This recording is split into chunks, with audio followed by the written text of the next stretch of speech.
It's a Glock 23. It's in a firearmsholsters.com holster. It's got the nice full kydex on the holster. These are real nice. Soft backing. It's kind of like a, I don't know what fabric back here, kind of feels like a thick suede or something, but it's just a soft fabric. Has a neoprene shield that shields your sweat from the actual leather, which you can see is a pretty good gauge. Also, the gauge on the kydex is very thick. I mean, this is super sturdy. There's really no flex to it at all. It's just very sturdy. Nice steel clips. This leather here is a faded brown, so it kind of fades to a darker black kind of around the edge, but it just gives it a real rich look to it. Does have a kind of a hole out the bottom there, but fits in there pretty nicely. Let's see if I can do this with one hand. Okay, and you can see the pretty good coverage. You look at the back, I mean, it covers for the most part everything. But anyways, just wanted to show my Glock 23. This is my Glock 23. I've had it probably, I don't know, I want to say maybe like 4 months, not even that long, but I put a lot of rounds through it. Switched from shooting my XDMs, actually sold my XDM 40 3.8 compact to buy this gun. A couple reasons I did that, just for people that might be considering doing that or wondering why I would do such a thing. The compact XDM, the grip was so short that I needed the finger extension, the grip extension on the magazine plate in order for me to actually fit all my fingers on there like I can on this one, which is really comfortable. And so with that extension, the XDM was actually taller than this gun with the extension. Without the extension, it's a little shorter than this gun. But I needed the extension to get a full grip like I do on this one. So with this gun here and the other one with its extension, I'm actually gaining 2 rounds. So I was looking at a total of, what was it, 12 in the other one, and I've got a total of 14 in this one, 13 in the mag, 1 in the chamber. So looking at it that way, I mean, this is just a better option for capacity and its overall size. Now the barrel length, it's a little bit longer on this one. I kind of liked a little shorter barrel length. I do feel that length of the barrel does matter, even though you're carrying in the waistband. And but other than that, I think that this gun, as far as a balance overall, I mean, it's a gun where you really don't need a Glock 22 if you have a 23. I could see potentially getting a Glock 27, but I think if you're going to go to anything smaller than this, you might as well go with a Shield 40 cal, and that way you get not only something that's smaller, but you're also getting a slimmer package if you're really wanting to get something smaller than this. Now, just dropped my phone. Show you some of the mods on this thing and what I did to make it perfect for me. This is just a stippling I did. I left the original stippling on the back strap there to kind of, I think it just kind of goes good with the grip force adapter. I put the grip force adapter on there. It changes your grip angle just slightly to a more natural feel. It also adds a little beaver tail, which helps you get in that nice high grip, keeping you from getting any slide bite. These sights are actually just some Mariglow sights that came with it. Some sort of Talo edition or whatever from Glock came with their Mariglow sights. They're alright, but I'm going to change those out for some XS big dots. I just think that those will probably serve my purposes. I'll have to try them and tell you what I think. But stipple the front here. Just put a little extra big stipple there so it'll look kind of cool. No real good reason for that, but put a big dot there. And I wanted my stippling here on the grip just to drop below any other features like this one here, and on this side it's just below the actual where it's manufactured.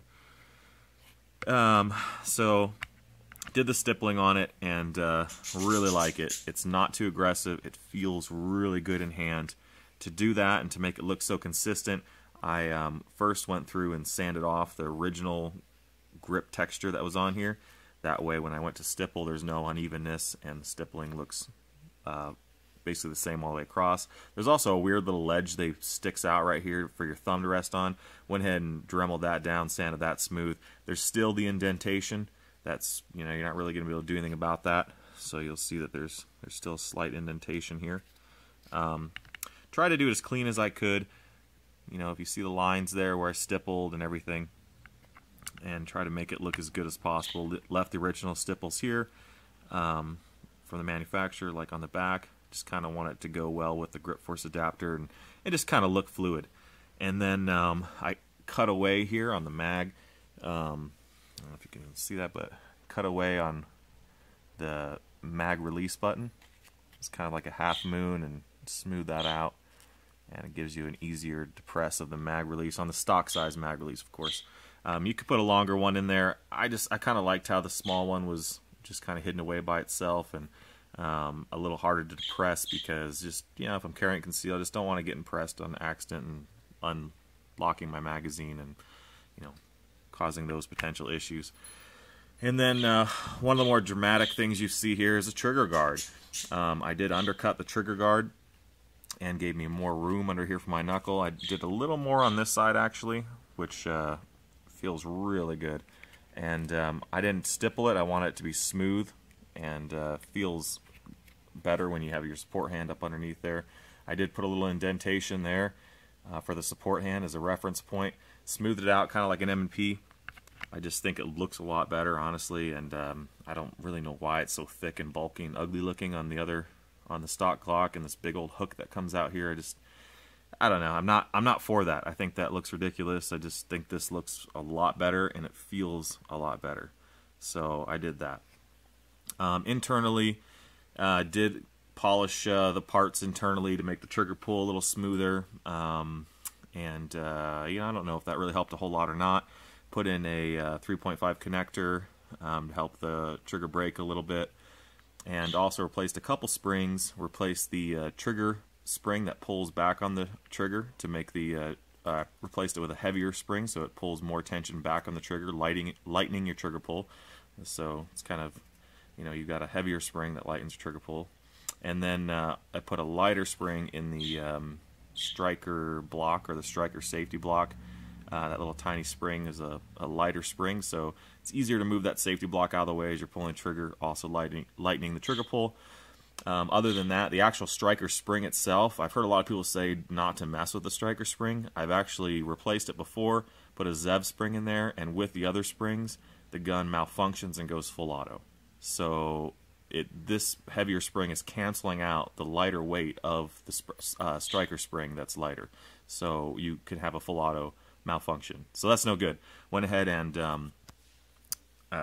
took that out, put the stock striker spring back in there, and no more problems with that whatsoever.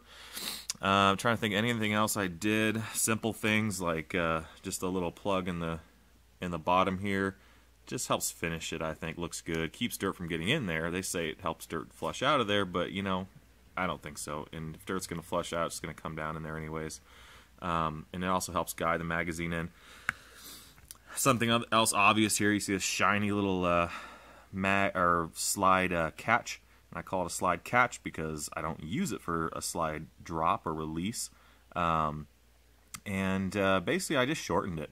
It came out further here, and my hands are nice and big, as you can see, and my thumb a lot of times could touch that, and you can still see my thumb can rest over that, but when I'm gripping with both hands, my thumb is sitting more right around here where it could still touch that little piece that came out. And I figured I'll just take it off there, you know, smooth it out with some wet sandpaper, and just basically polish it up, make it look nice.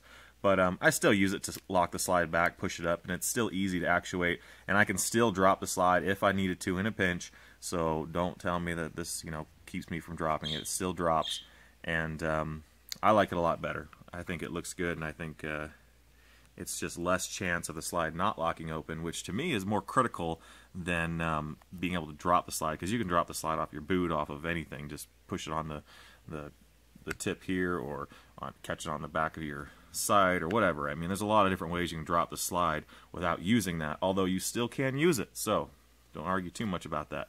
The actual trigger, the cleat that comes out here, it kind of pressed in my finger a little bit. It just comes out a little too far, so I did actually just do a little bit of dremeling on that face of that, and now it sits flush with the trigger, and it still deactivates perfectly fine, not a big issue at all. and it still works fine, but it just feels better on my finger.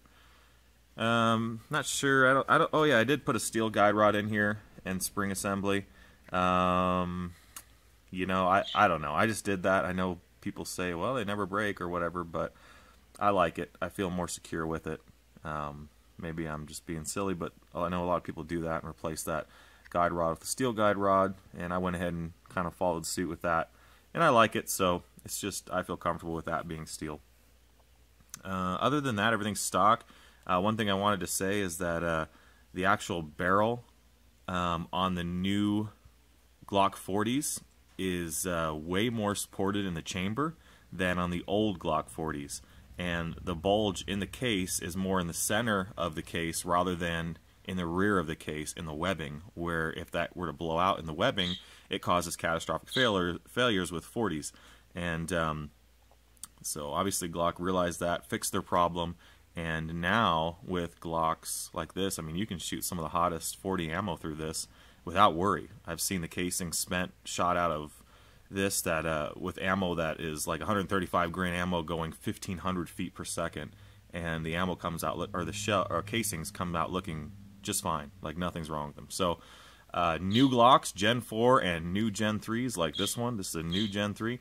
No worries, guys. The new 40 barrels are excellent. Just enough loose tolerance so that the gun will not malfunction with dirty conditions, but just enough chamber support that you will not see those kabooms anymore, unless it's a true kaboom, which is, you know, a real hot ammo or one of those reasons. But the old kabooms, I mean, you could blow up Glocks with standard ammunition, and that's just not acceptable. So they fixed that. They actually made a change, and that is fixed. I've heard rumor that the little hexagon on the top here, I don't know if it's going to focus, too dark. The little hexagon with the dot in it means that you can shoot +P. I don't know if that represents this particular barrel or not, but I do know that the new Glock barrel is different. So keep that in mind if you're thinking about buying a Glock and are afraid of the kabooms. Other than that, this is honestly the best feeling handgun I've ever felt in my life, as far as the way it feels in my hand, the balance of the gun, everything about it. It's perfection. It really is Glock perfection. But obviously I've changed a lot of things on it, so they didn't make it perfect for my standards. But that's the thing about a Glock. Tons of parts, tons of things you can do to them. You know, you can mess with the frame, all kinds of stuff, and make this gun perfect. If you could feel this gun, trust me, you'd want it. But that's all I have for the Glock 23. It's the perfect handgun in my opinion. And if you're thinking about considering a Glock 23, then that's a little video for you.